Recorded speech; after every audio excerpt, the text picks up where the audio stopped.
What's going on? It's Mustafa Ali. It's loud as hell in here, but you should be listening to Card Subject to Change. Welcome back to the show. Welcome back to the show. You know, the custody. God, I can't believe we're saying this. I mean, what do you drop that suitcase with as a big chicken nugget? If you want to go ahead and make it right for Dominic, since he likes chicken nuggets or whatever. He has got to be the most briefcase full of chicken fingers. Yeah, there you go. And then that's when I found ECW, and RVD changed my life. I actually saw a clip of the Van Terminator, and I remember the hype going into, I think it was like 2000. I remember the hype going into a heat wave that RVD created this new move, and it did not disappoint. It was amazing. and the Van Terminator alone was the reason why I actually pursued professional wrestling. Just, it blows my mind. And I'm like tugging on my mom's pants and stuff. And I'm like, Mom. And she's like, yeah, what? And I go, I want to do that. And I'm like pointing at the TV. Well, she looks and she goes, oh, you want to be like Macho Man and wear the cool sunglasses and say, oh, yeah, and do the elbow drop? And I go, no, I want to be the guy throwing snakes at people. Yeah. And now, your hosts of the Card Subject to Change podcast, the For Frequency's Sake Tag Team Champions of the World, the Wizard CZ, and Never Wrong Nick Bull.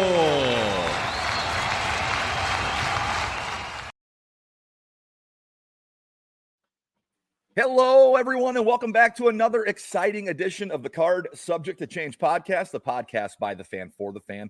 I am your host, Never Wrong, Nick Bull. Want to let you know that we are powered by Lopez Pizza, built by Durham Remodeling, colored by Ryan Allison Tattoo, and protected by Jared Zook of Country Financial.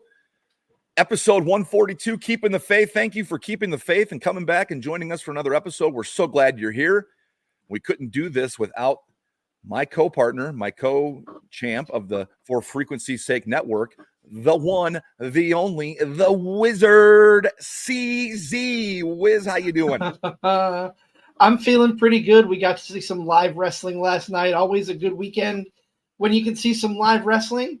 And I'm excited. We've got somebody brand new in the house. Someone a little outside of our area. He's from Southeast Georgia.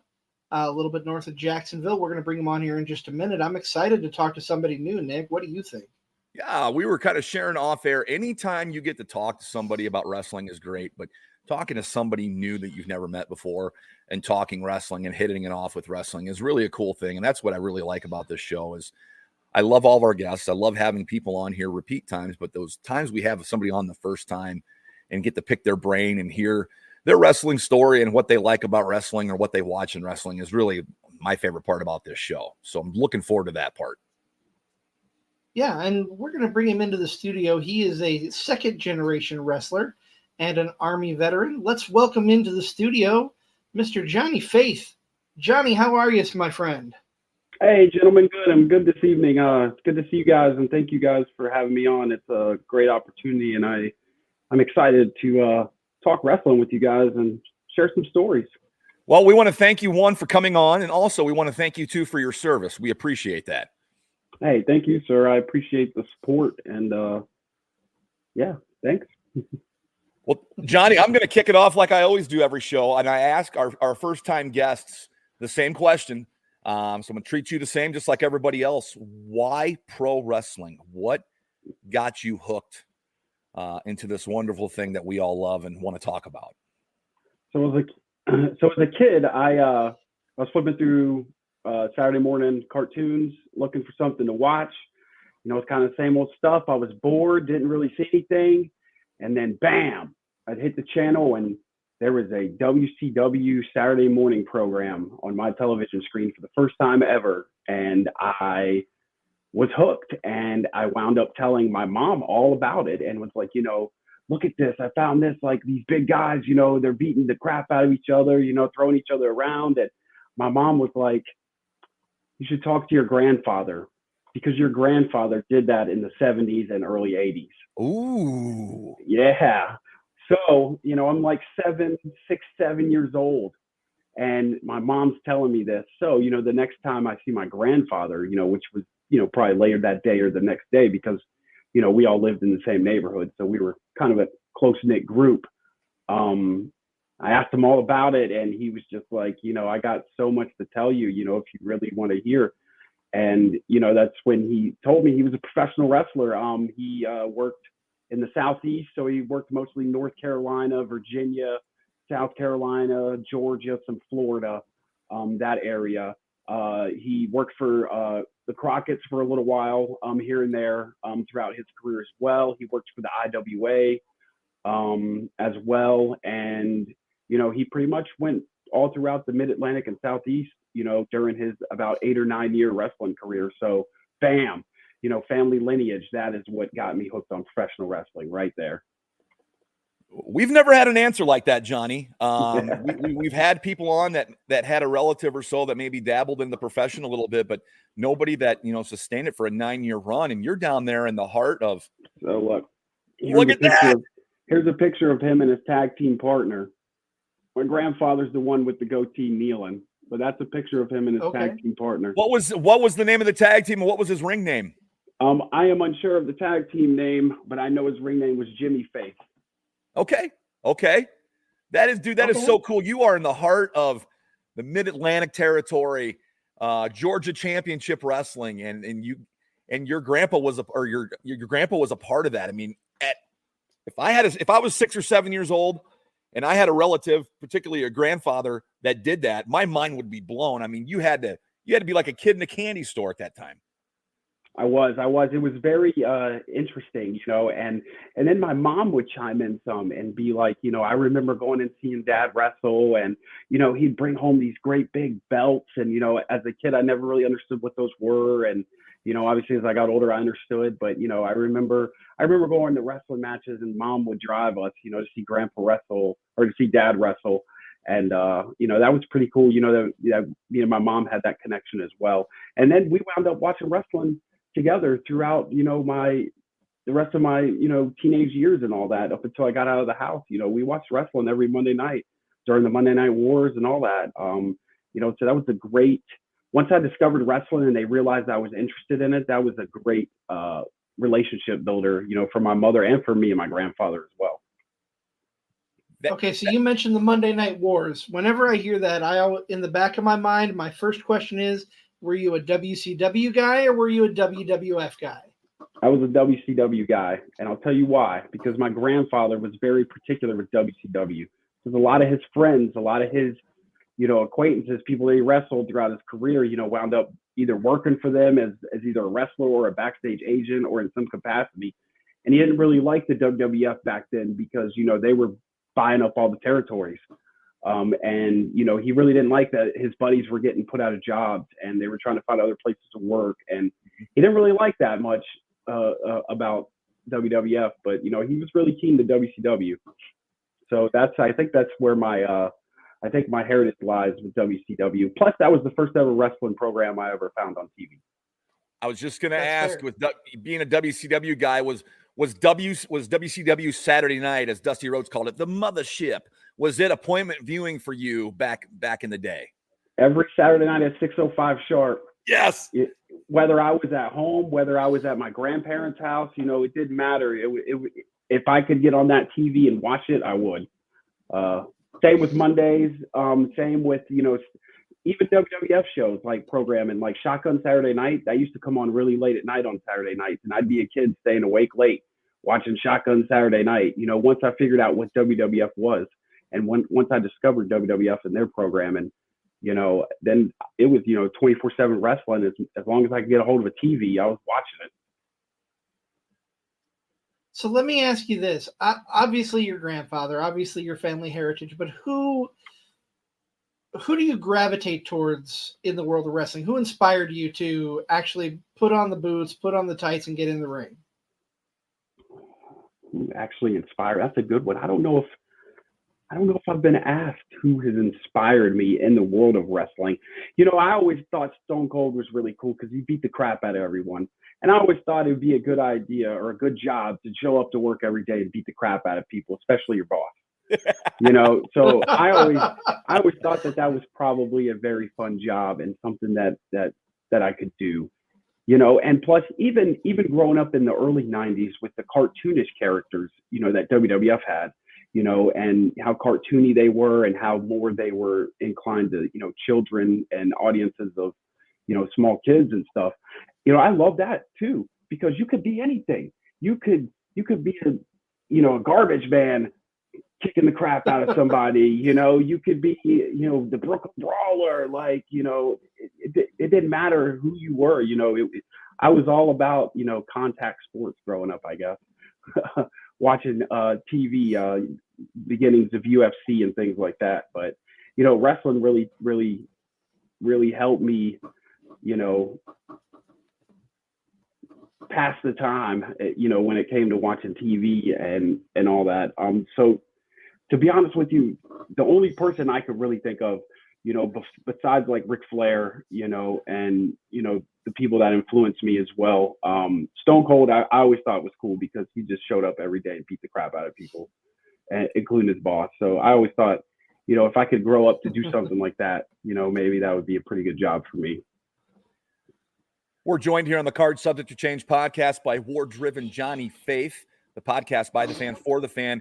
And Johnny, I want to ask you, is there like a particular angle or a match you remember growing up that really stuck with you and,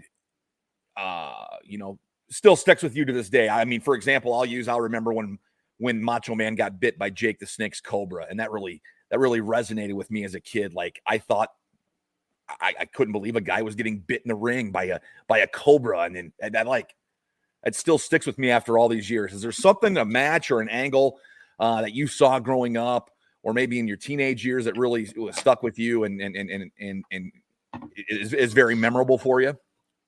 It had to be the infamous Hell in a Cell, Undertaker versus Mankind. Like when Undertaker first threw Mankind off that cage through that announce table, and everyone kind of was questioning, was it real? Did it happen? Like, did people know about it? Is the match going to continue? Is the match over? Like, is that it? Is it a one and like just off, because we never seen nothing like that before. I mean, the Hell in a Cell concept, we hadn't really seen that much prior to that match as well. We saw, at Bad Blood, Undertaker versus Shawn Michaels, and something similar to that where Shawn fell through the announce table, but he was only hanging off the side of the cage. He didn't get thrown off the top. So to see that as a kid, I think I was 13 or 14. To see that as a kid, I was just like, whoa. And then the match went on and continued for like another 20 minutes. Then he got choke slammed through the cage roof onto the ring. Like, seeing that even seeing it today, 20 plus years later, 25 plus years later, it still baffles me that, he continued and was tough. And, that intrigued me as well to be a wrestler, because I mean, that took some guts, and, that took some fortitude, that a lot of people don't have. And to see, larger than life characters like that on the screen, or people portrayed like that,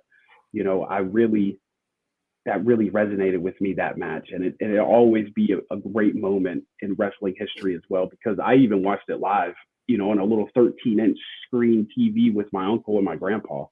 We watched it live, happen on pay-per-view, and that will always resonate with me as one of the memories that helped me get into the ring, inspired me to be a wrestler, and just overall just entertained the crap out of me probably for the rest of my life, that match. Yeah, that's a very polarizing match. I mean, I'm a few years older than you. I remember having friends over, watching it live on pay-per-view, and we're all looking at each other in disbelief like, did that just happen? Wrestling is quote-unquote fake, but there was nothing fake about that. I saw that with my own eyes. A guy got thrown off a cage and went into a table. That wasn't fake, and I think everybody that's seen that live or maybe saw it for the first time will remember where they were and always go back to that. That's a great point. That's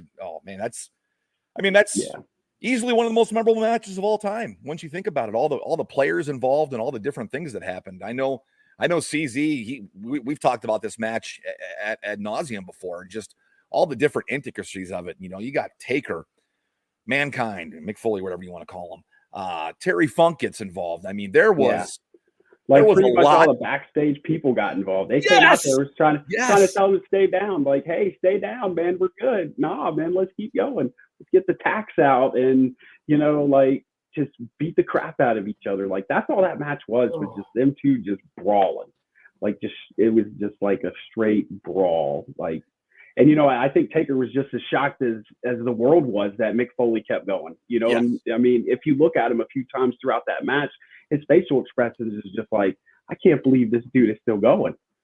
Like, you know, I'm hitting him in the head with stairs. You know, he just got thrown on some tax. Like he's still going. I hope I don't get charged with attempted murder. like that bad.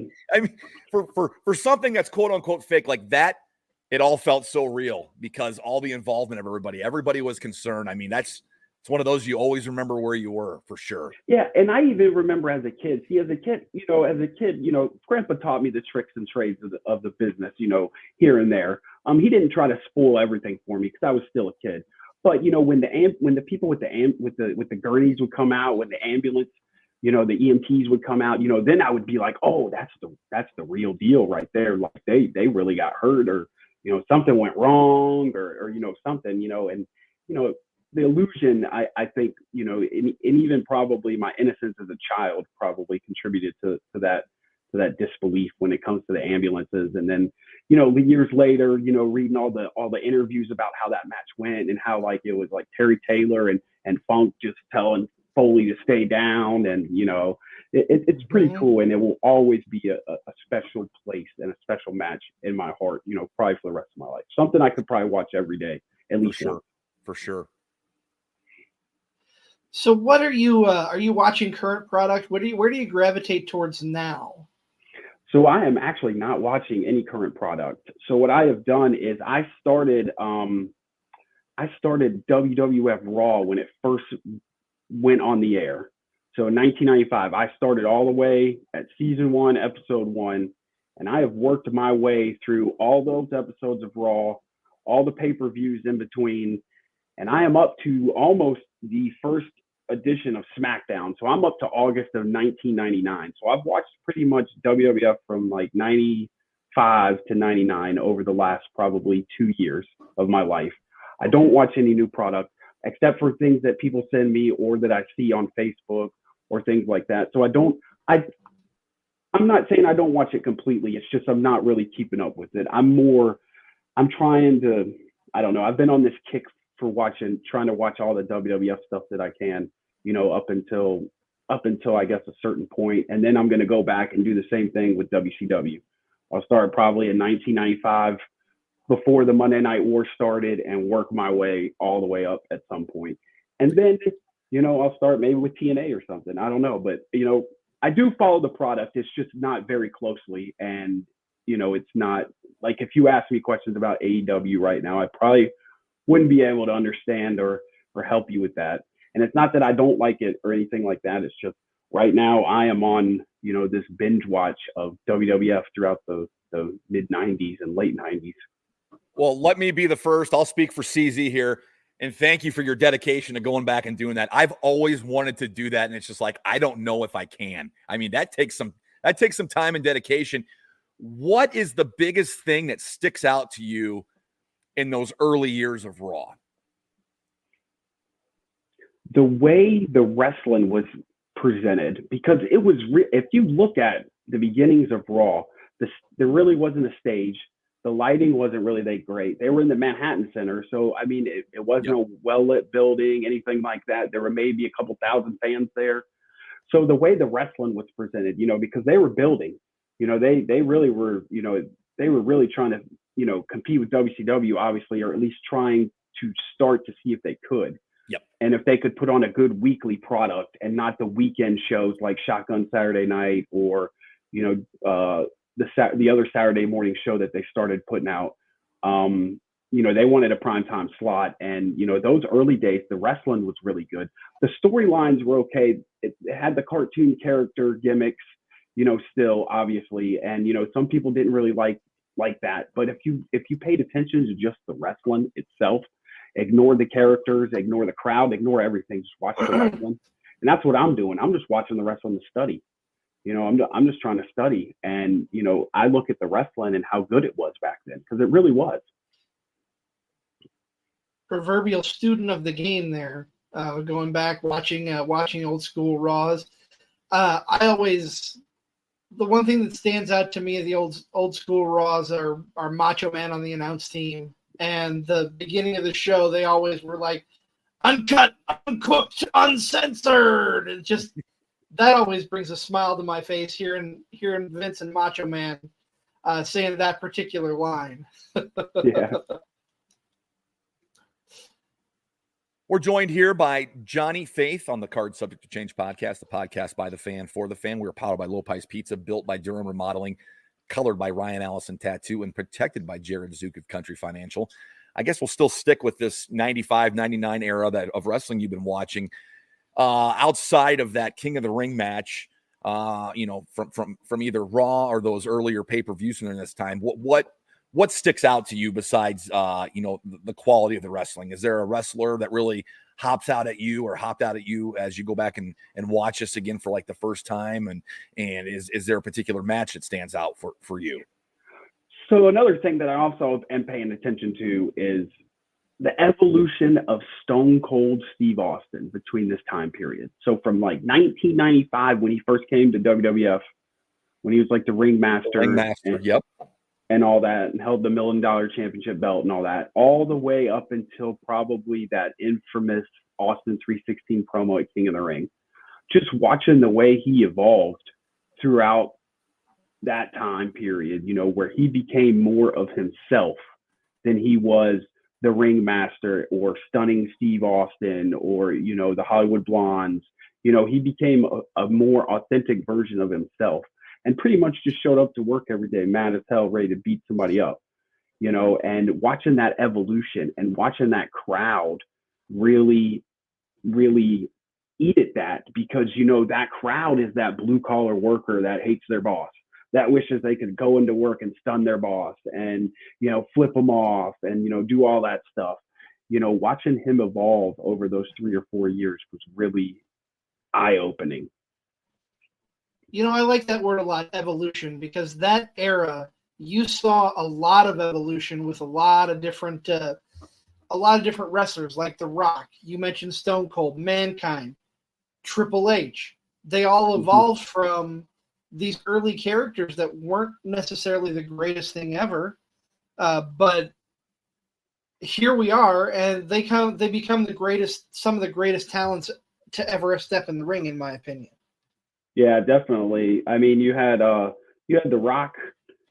You had The Rock, who, was all flashy, came out with the tassels and all that good stuff, and then he started, becoming a more authentic version of himself, just like Mick Foley, he became a more authentic version of himself.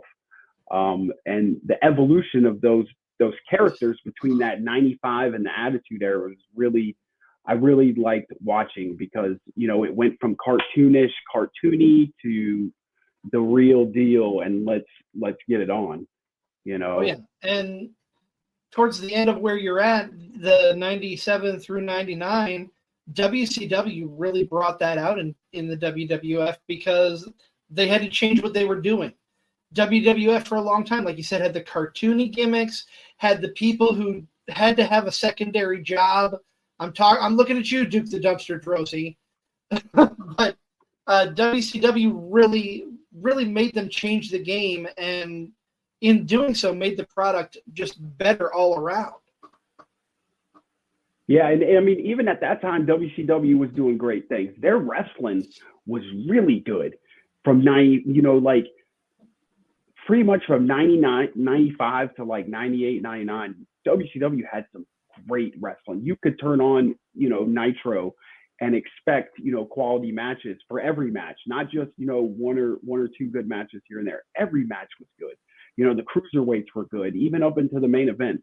Now, eventually the storylines became redundant and more based on, top stars than other guys, but it's a different story for a different day. But the wrestling period, was some good wrestling back then. So, they, even though WWF they had to, as you say, evolve, because WCW was really putting out some good wrestling at the time, and the ratings were showing, and so were the fans.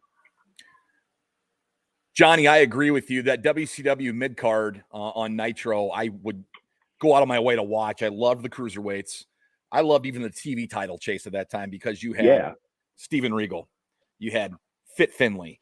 Dean Malenko was involved in there. I think Booker T was, before he really made it big. You had I loved the Inferno. WCW mid-card. Absolutely loved it. They had some great matches, some good wrestlers too. Yeah, and it was the first match to the main event.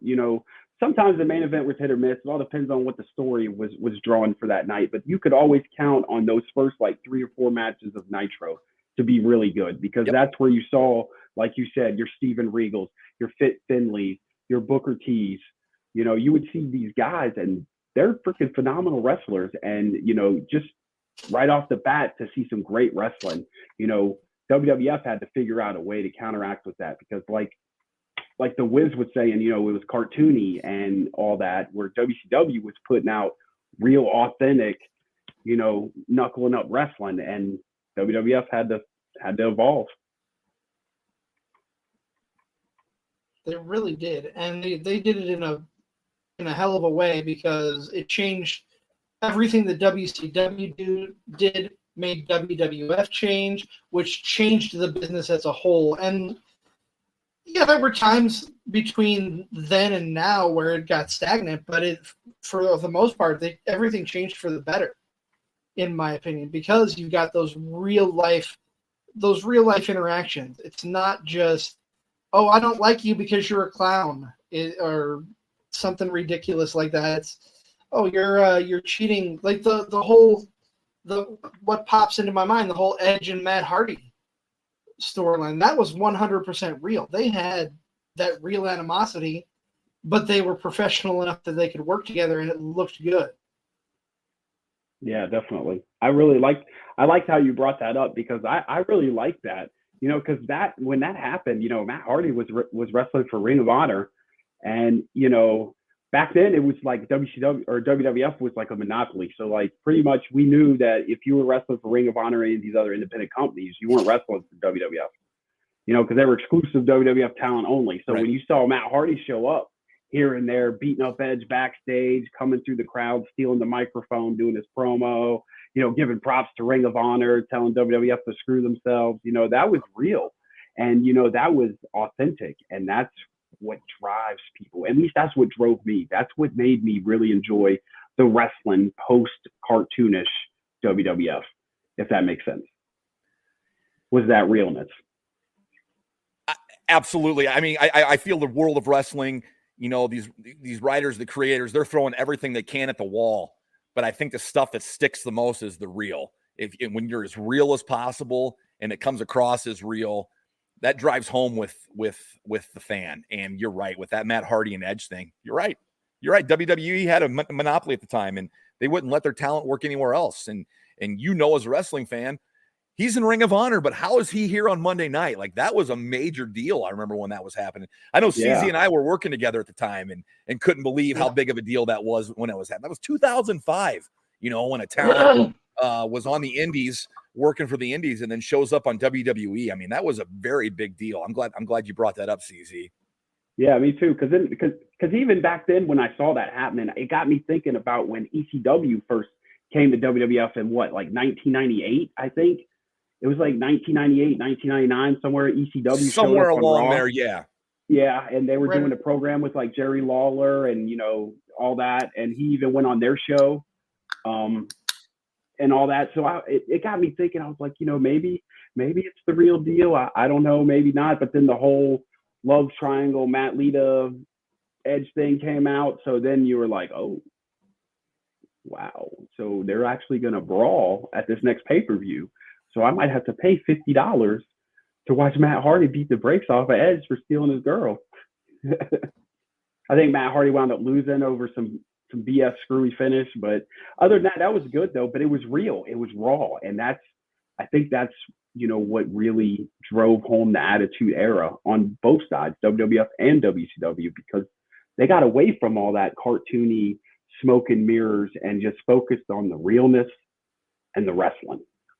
Obviously with a bunch of adult humor thrown in there and, sex appeal and things like that. But the bottom line was the wrestling was real. It wasn't cartoony. It wasn't flamboyant, really. It was knuckle up, drag out, let's get it on. Well, we are having a great conversation with war-driven Johnny Faith, and I hate to break it up, but we're about 30 minutes into the show, and we got to pay dues to our network and our sponsors. So we're going to take a quick break. On the other side of the break, we'll have our weekly moment of focus with the feline phenom JT Energy, but stay tuned. We'll be right back after this. Football season may be over, but for frequency's sake, still has you covered for all your sporting needs. Tune in every Sunday when the best professional wrestling podcast around, Cards Subject to Change, gets you caught up on everything inside the ropes. They won't miss a count with weekly analysis and interviews. More into auto racing? We've got a double dose for you on the track. Tune in to Fast Money with Rod Villagomez each week and win some money with the quickest bets in all of sports. Want more insight from Pit Row? Check out the Green, White, and Checkered podcast where they give their insight on everything happening on and off the track. Need your basketball fix? Points in the Paint has you covered with live shows every other week looking at everything in the association. Backed by popular demand, we have the return of The Payoff Pitch, FFSQC's baseball show, covering you on news around the MLB. If you're missing football, don't fret. Mark and Dan still have you covered in the football lounge. Missing Joe Winkle? Probably not, but he's still here talking sports on Educated Ignorance. Football season might be over, but we've still got you covered. For frequency's sake, you know what we mean. For frequency's sake is brought to you by Durham Remodeling, serving the Quad City area's remodeling and repair needs since 1973. Clint's Draft House, grab a bite and a pint. 7th Street, Moline. Lopez, New York-style pizza served up by the slice or pie, Davenport. Lifted Energy, energy drinks, coffee, donuts, and more. #GetLifted. Atomic Sports Cards and Collectibles. Sports cards and memorabilia, vintage clothing, hats, pennants, and more. Ryan Allison Tattoo. Step into the vibrant world of tattoos with Ryan Allison. And A Cut Above, offering quality custom woodwork designed specifically around our customers. Welcome back to the show. Welcome back to the show. We're glad that you're joining us here on the Cards Subject to Change podcast by the fan for the fan. We are joined by our guest this week, Johnny Faith. But before we proceed any further with Johnny, it is time for us to stop, pause, and recalibrate as our good friend JT Energy joins us now for a moment of focus. Welcome to a moment of focus with the feline phenom, JT Energy. And today, what are we focusing on? Let me tell you. You know what we're going to focus on? Taking a step back. Because sometimes when that same thing sits in front of you and it just does not seem like you can get the outcome to change, the outcome you've been looking for, things just aren't going in your favor. Step away, even if it's just for a brief second, to get a reset in your mind and see if you can come back to that with a fresh set of eyes or a fresh mind ready to tackle that objection and see if you can then overcome your obstacle. This has been a moment of focus with the feline phenom, JT Energy. Always some sage advice from our friend JT Energy. Love having him as a collaborator on the show. Speaking of, you are tuned into Card Subject to Change, the podcast by the fan for the fan. As always, we are powered by Lopez Pizza, built by Durham Remodeling, colored by Ryan Allison Tattoo, and protected by Jared Zook of Country Financial.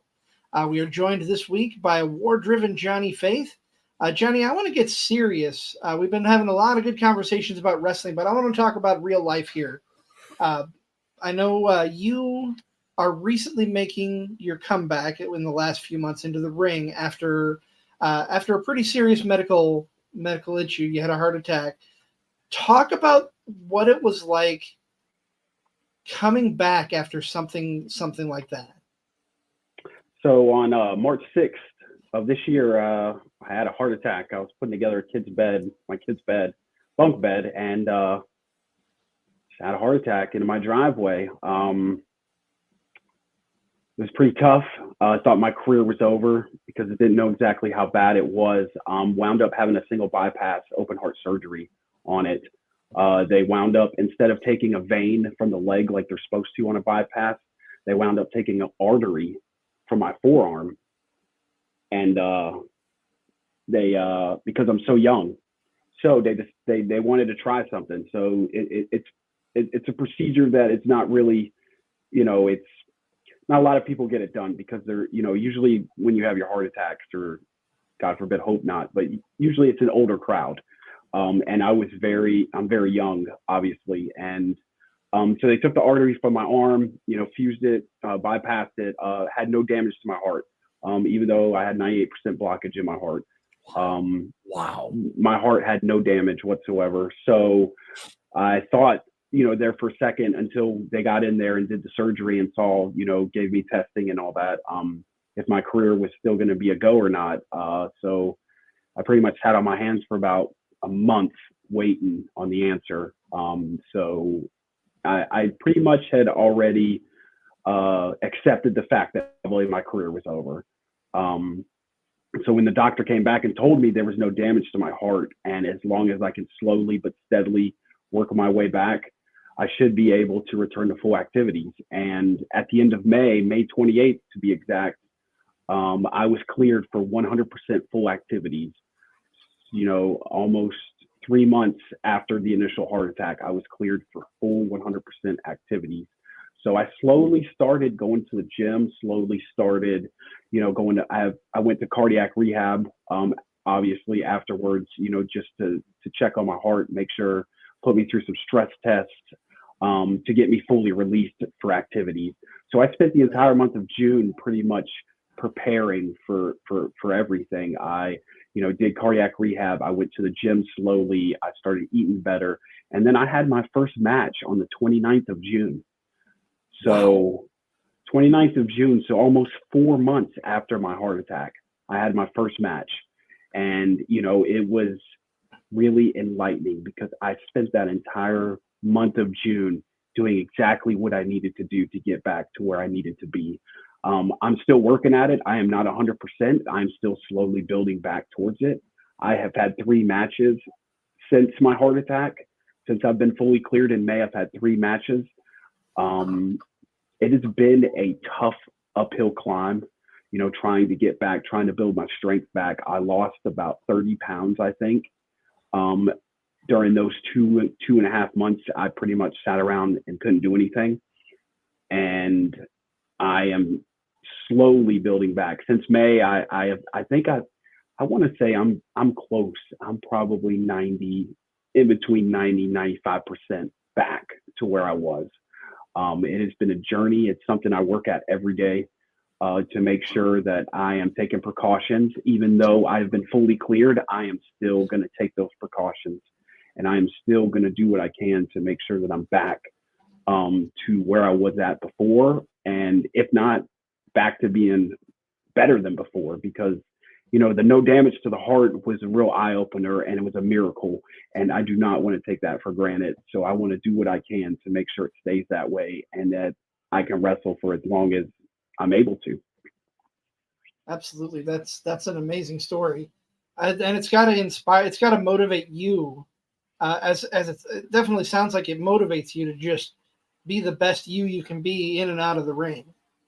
Yes, it was a real eye-opener. Like I said,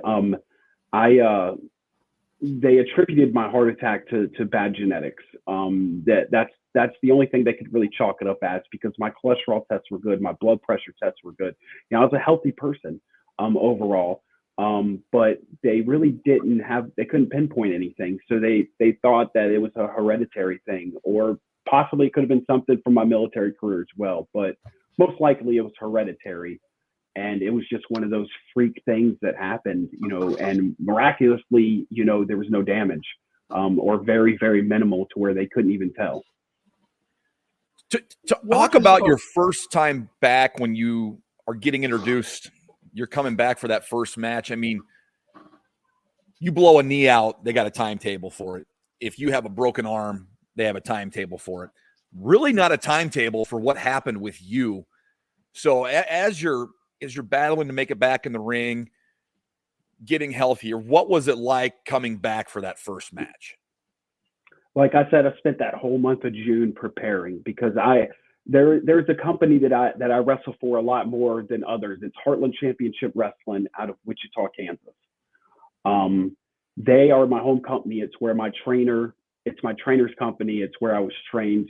Mm-hmm. So once I got the green light that I was cleared for 100% full activities, I had a long talk with my wife and my doctor at the same time. And I said, if I spent the entire month of June slowly building back, going to cardiac rehab, slowly building back, everything that I lost, do you think it's feasible that I could possibly wrestle a match on the 29th of June? Just 29 short days, down the road if I work at it every day. And they were like, no, there should be no reason why you shouldn't.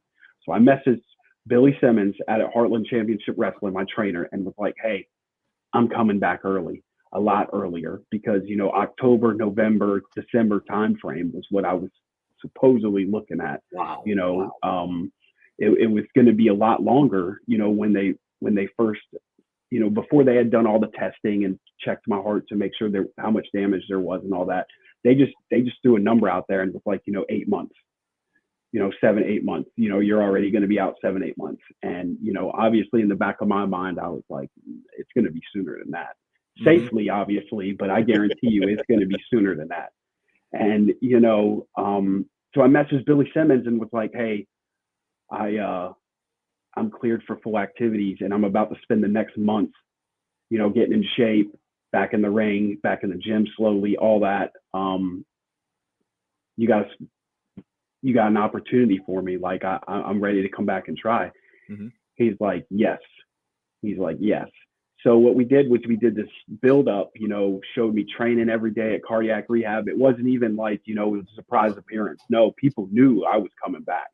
Like as soon as I got 100% cleared, if you go back, on my timeline back to like that end of May, I cut a promo right then and there and say, I'm cleared for full activities. Obviously, I'm not going to wrestle for a couple more weeks, a month, something like that, but I'm coming back. We built this huge thing up. With that particular company, I do something at the beginning during the national anthem where I hold the American flag with a fan. I'll go pick a kid out of the crowd and we'll hold the flag together while they sing the national anthem.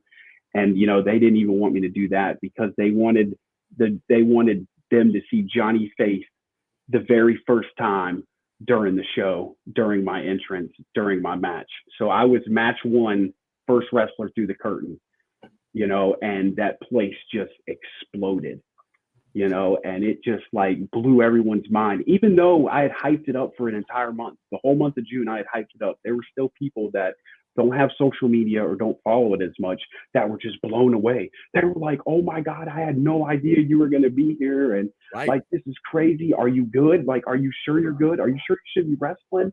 Are you okay? Like, is the heart good? Like what, what's going on? It seems like it's super early for you to come back to wrestle. I'm like, I'm telling you right now, I've been cleared by 3 or 4 different doctors.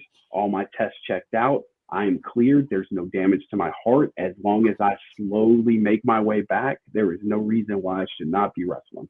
And that's exactly what I've been doing since then. I've been slowly building back, because I'm not trying to jump back into the saddle 100% like I was wrestling week after week after week. I'm going to build back. I'm going to wait till 2025 comes to start that rigorous schedule again. I'm going to take it easy for the next couple months, leading out of 2024 and just make sure that I'm back to where I need to be. But, that first match back was great. It was a great night. My wife got to be there.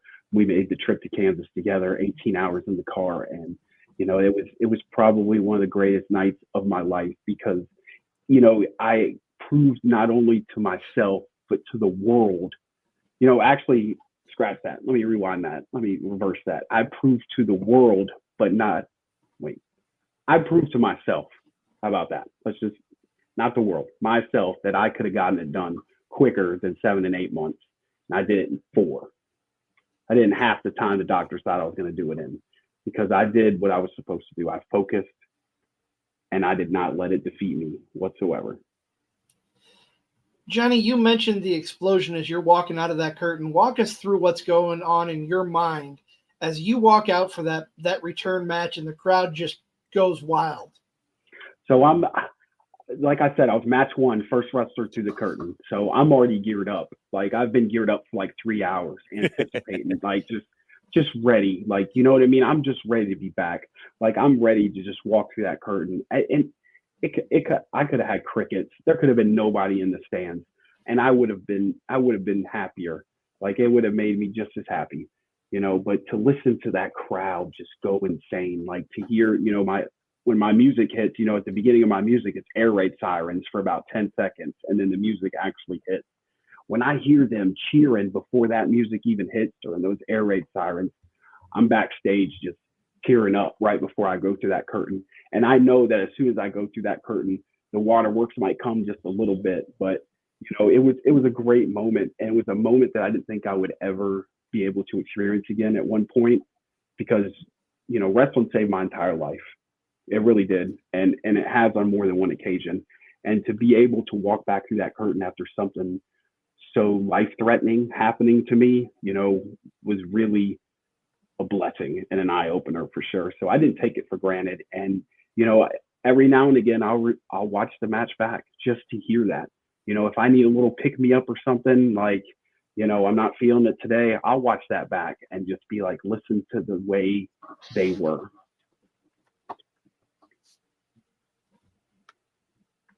You know, you talked about going in before that match. You were geared up. You were ready to go about 3 hours before curtain time. I kind of want to ask this, and not necessarily for your comeback, but just in general. What do you do to get yourself motivated, to get yourself geared up the day of the show when you're about ready to walk out to that ring? What are you doing to hype yourself up?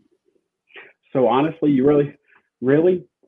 So my character is very intense. I'm very vocal. I'm very noisy. You know, I'm very intense. My personality backstage to get hyped for that is me literally sitting in my chair and ignoring everything and being the quietest guy in that locker room. And that's who I am. I am the quietest person in that locker room. I mean, I will respectfully interact, you know, definitely shake hands with everyone, all that stuff. But in order for me to get into that mind focus, I kind of tune everything out. Mm-hmm. I kind of just tune everything out, and I become that quiet guy that just sits and watches, you know. And, you know, I've even had other wrestler friends, you know, Johnny, how can you be so calm and collected?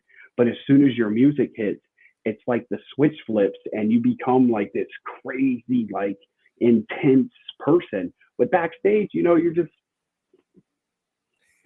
watching, just, you know, cool, calm, and collected. But then the music hits, and you're just like, and you know, I pace. I'll pace a little bit as well right before my match. I'll walk back and forth, probably walk outside, you know, just to get in the right headspace and all that. But for me, in order to transform into the character from John to Johnny, it takes no effort whatsoever, because it goes back to that being yourself, just turned up to 1,000, like those characters were when they in the Monday Night Wars, like Foley, The Rock. You know, the more they were themselves, the more authentic they became. And when I created Johnny Faith, you know, it wasn't my first gimmick that I wanted to do. I was trying to do something different.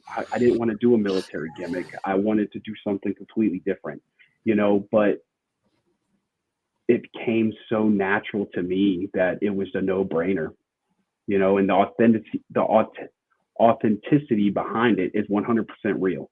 Everything behind my character is all me. There's nothing that the last name's different. That's about it. But that's not even a different last name anyway. But that's it. Other than that, it's all me, 100%. So in order for me to get hyped up for something like that, even when I was in the Army and in combat, I was the calm, cool, collected, just observing type person. So I really don't have any crazy rituals or anything. I'm the quietest guy in the locker room, actually. Your military background probably helps you with that. You've probably been in numerous situations where where you've learned to be quiet, calm, cool, and collective. How are you after a match? Take you a while to come down from that, or how is that process?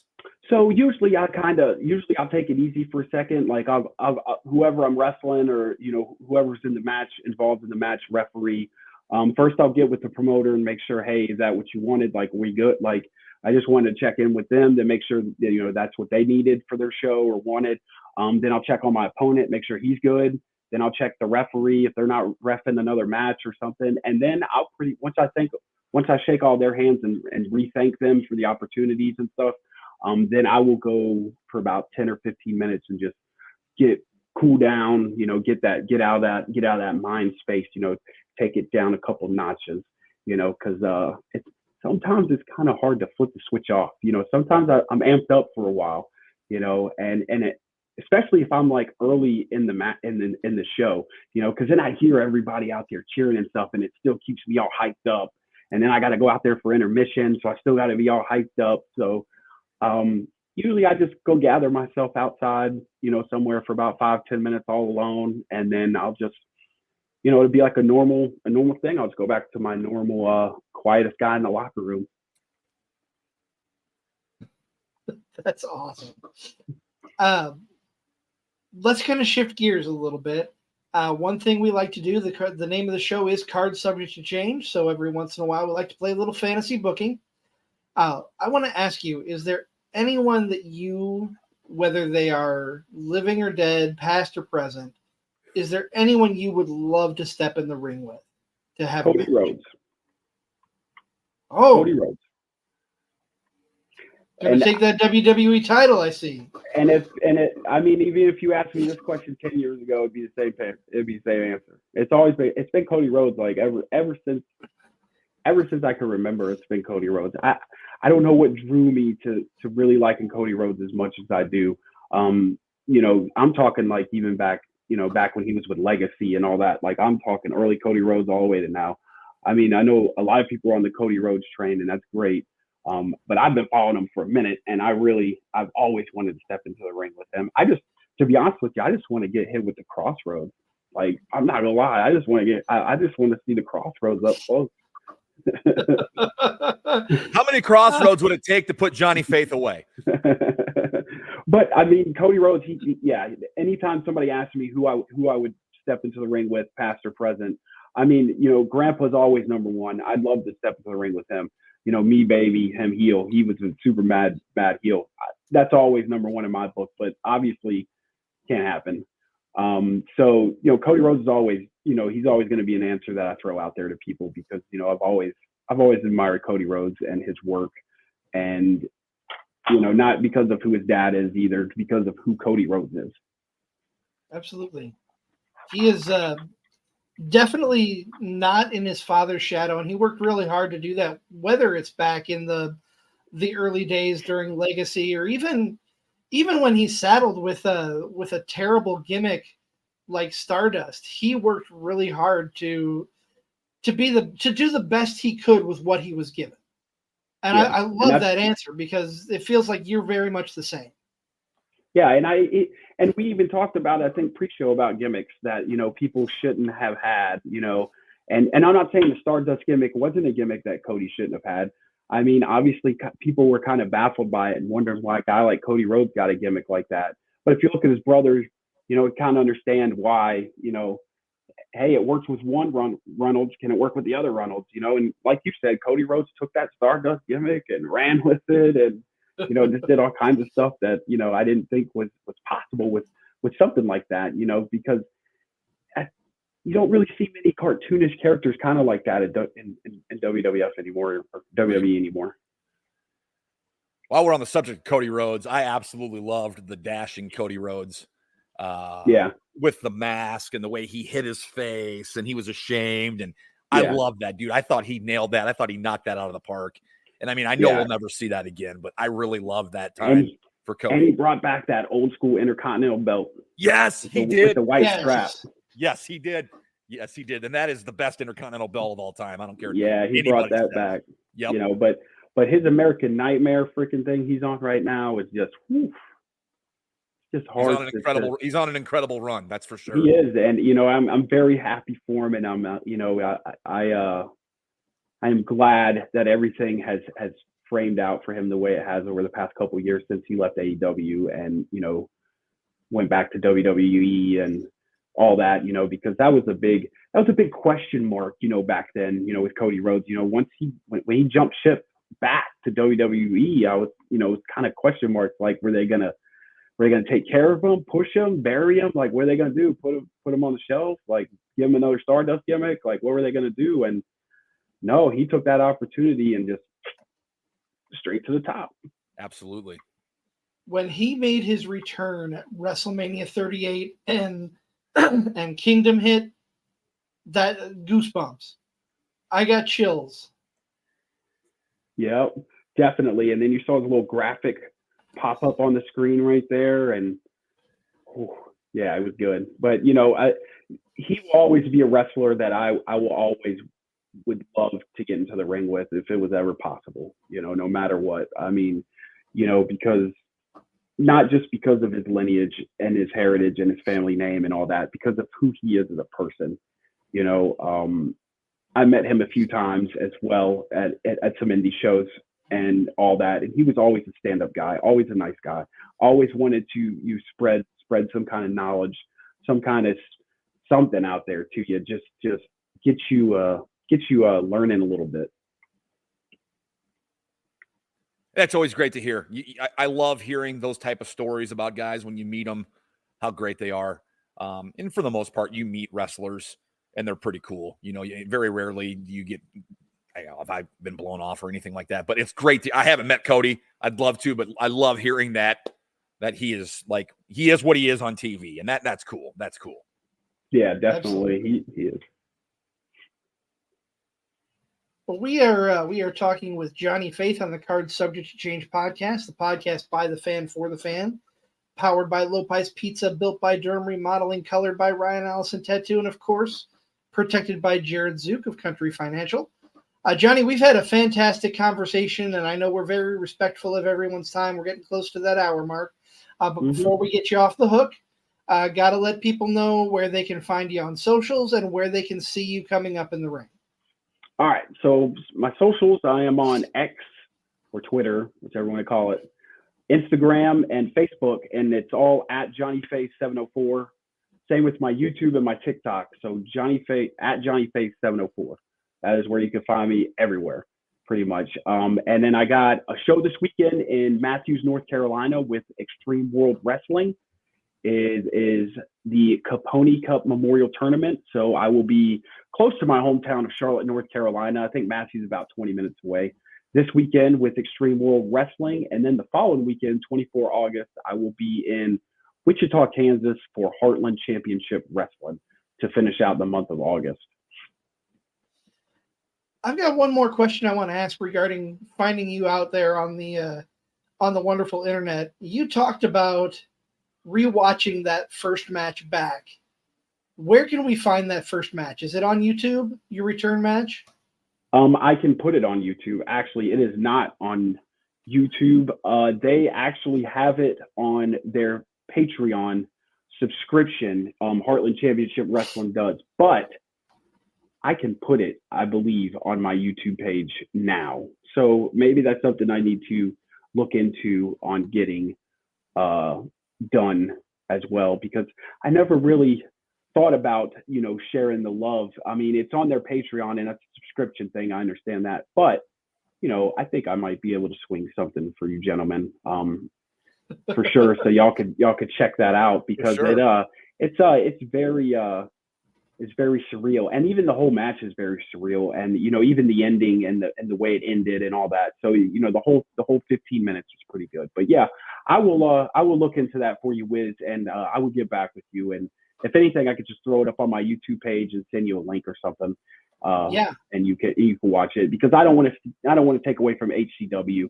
Right. if they got it on their Patreon, but I could at least maybe do a private thing and send you the link so you can watch it. Yeah, that'd be awesome. I could definitely do that. Well, Johnny, I want to thank you so much. This has been an absolute pleasure. You have been great to talk with.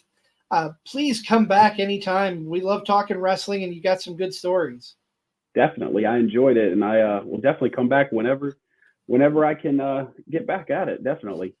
Absolutely. You're always welcome here, man. We love talking wrestling with new people. And man, I never thought we'd be talking about the early days of Raw, 95 through 99, but we were, man. We were rocking and rolling there. That was fun. That was a lot of fun. Yeah, man, I appreciate it. Like I said, it's just wrestling's been my my lifeline, for a long time, and I just love enjoying talking wrestling like you guys do with other people, and I like telling some stories here and there, on my journey as well. So it's always a win-win when I can come on, a podcast or something like that. So yeah, I appreciate the opportunity, gentlemen. Definitely.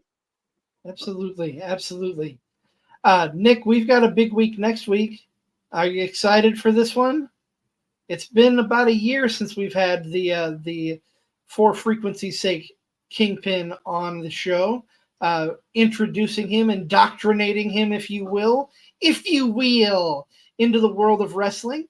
Doug Green will be joining us for part 2 of our Booger Eater's Guide to Wrestling. And Nick, what are we looking at next week?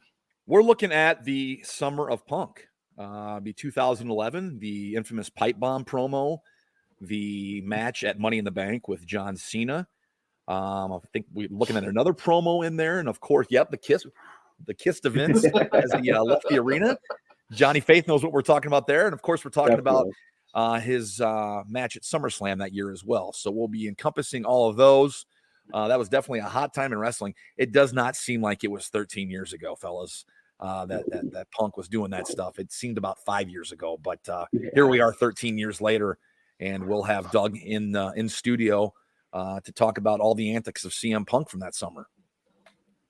And then I can't believe it. We're the following weekend is All In. We're already to the second Wembley show for AEW. Yeah, All In's on 2 weeks from today. I mean, it's here. It's quick. It's going to be here before we know it. And then, of course, you got Labor Day weekend the following week with plenty of wrestling going on. So if you're in for wrestling and talking wrestling and hearing what we have to say about wrestling, this is the place to be here for the next few weeks, of course. We appreciate all your support out there. Make sure you like, follow, subscribe, leave a review. Let us know how bad we're doing. That's fine. I'm sure there's always room for improvement.